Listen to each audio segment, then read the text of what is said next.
इस पर आप सब अपना नाम, अपना तारुफ लिखिए और ये भी लिखिए कि आप 100% में से कितने फीसद को चैलेंज करते हैं। इसी चैलेंज पर अपना मोटिव भी लिखिए और कार्ड मुझे वापस कर दें। ये अरबी किसने लिखी है?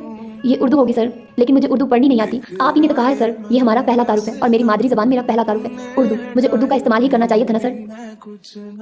ये कार्ड यहाँ आकर पढ़कर सुना दे। मैं माजरत चाहता हूँ, मैं फ्रेंच और इटालियन जानता हूँ, उर्दू नहीं। मैं अमरहा हूँ, मेरा मुल्क पाकिस्तान है, जिसके तारीखी शहर लाहौर की मैं रहायशी हूँ। मुझे मैनचेस्टर यूनिवर्सिटी के यही पाकिस्तानी स्टूडेंट सोसाइटी ने स्कॉलरशिप देकर यहाँ तालीम हासिल करने का मौका दिया है। मैनचेस्टर यूनी मेरी पहली गैर मुल्की दरसगार। मैंने यहाँ आकर पढ़ने के बारे में कभी सोचा नहीं था। मेरी पहली क्लास वेलकम वीक थी, जहाँ मुझे यह सिखाया गया कि मुझे अपने काम खुद करने हैं। वेल, आपने खुद को कितने फीसद का चैलेंज दिया है? 75 का सर। जितने भी कार्ड्स मैंने अब तक पढ़े हैं उन्होंने खुद को 100% का दिया। आपने खुद को 75 का क्यों दिया है? ये सब बहुत ज़हीन होंगे, मुझे ज़हीन होने में थोड़ा वक्त लगेगा।